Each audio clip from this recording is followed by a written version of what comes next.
I'm kind of like a Swiss Army knife, from commercials, trailers, promos, animation, video games, and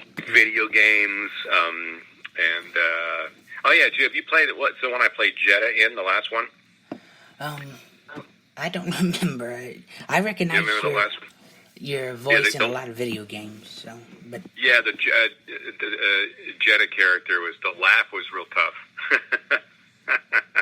I was losing my voice in the laugh. But that was great. Yeah. Oh, hey, you know this? Trey, you know who this is, right? Excellent. That's the yes button. Yeah. I have all these yes. We're not doing any conventions right now, but I have all these yes buttons. As soon as we're able to get back out there, it might be a while, but yeah, the Megatron. That started the bit. That really kind of kicked things off for me too. Was Beast Wars Transformers. Oh yeah. And you know that one. Yeah, I've interviewed a lot of other voice actors who did Transformers and G.I. Joe and Yeah. Well, my last question to you is, and I know we talked a little bit about it, but what is your other pieces of advice for people who want to be a voice actor or who want to get into the industry? I used to say, for the most part, you sort of have to be in the centers, where a lot of the casting and recording takes place. So obviously, Los Angeles. There is some in New York, but LA is kind of the hotbed. But you have to be, willing to make that commitment to at least meet people out, in the industry. And there's a lot of folks that I know who teach classes, like Lori Allen's a friend of mine, and Debbie Derryberry to do, a lot of animation classes and things. And it's important to get in a booth, in a situation, even if it's a class, just to kind of feel what it's like. I liken it to the very first time I was starting to go out for on-camera roles way back in the early 90s, my old Vancouver days. Mm-hmm.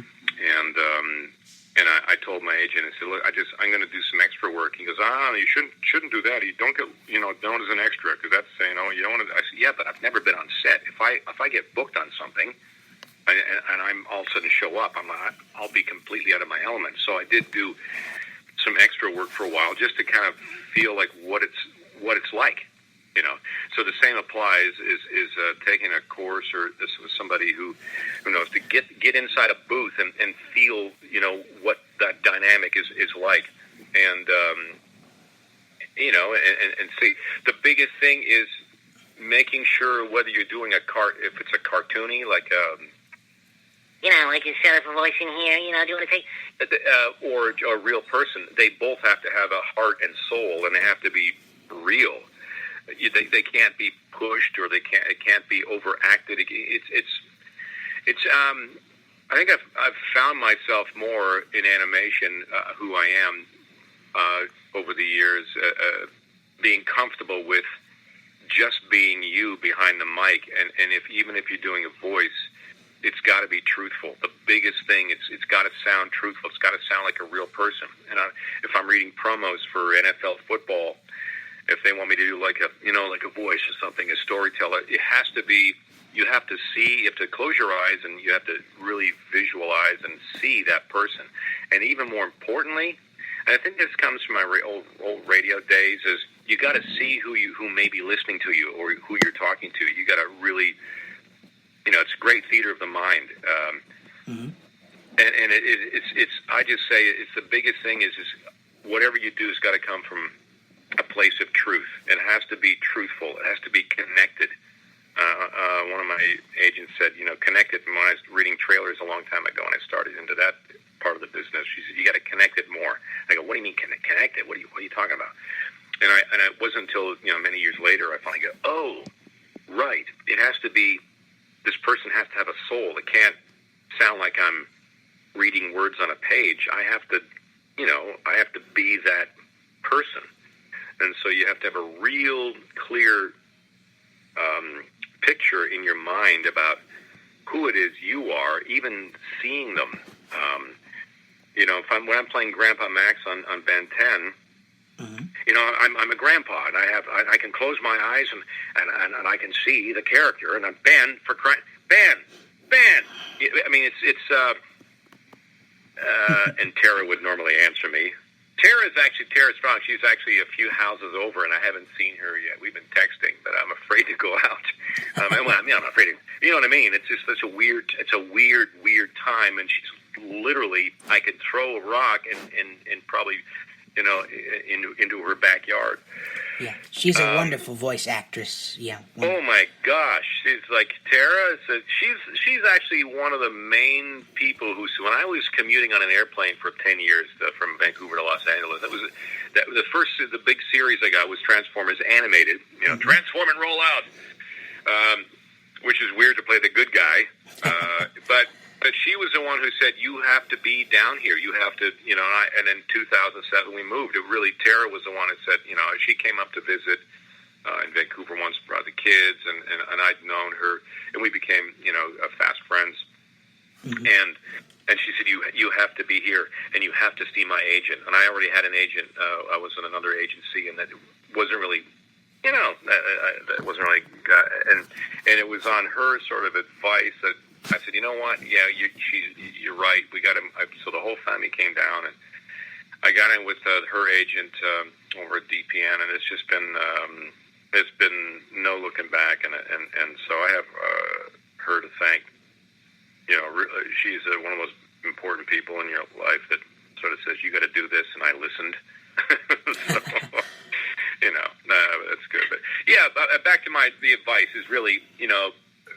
Really learn to bring it up. Be truthful, and you're the most. Your voice is what's going to get you the gig to begin with. I mean, it's all element of you in there. Even if you're playing a character who may not be the good guy or maybe the bad guy, there's elements of all of us in each of those characters that we do. Right. So it's good to recognize that. Yeah, absolutely. Yeah, you have your own voice, and when you do a character, you have to make it a character, you know. You have to play it as a character. It has to have its own voice, its own, and you have to make it realistic. Yeah, not over-realistic. Absolutely. But I remember a long time ago, a good friend of mine said, we were talking about, I thought acting crap, I don't know what we were talking about, but I remember him saying, I don't have an evil side. I don't have a bad side. And my friend, I looked at my friend, and the friend looked at me, and I go, "What? If you're an actor, you know, we're all human beings. You have to be willing to go there." We've seen all those. You know, look at the. Have you seen the movie The Joker? Oh yeah. Recent. I mean, man. I mean, talk about commitment. Talk about going there.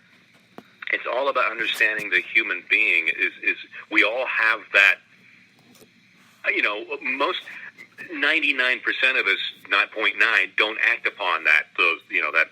But as actors, we have to be willing to go down that road, and that's where, you know, you hear some actors get lost in the role, like a Jim Carrey or even, you know, Daniel Day-Lewis. All those people that go deep, you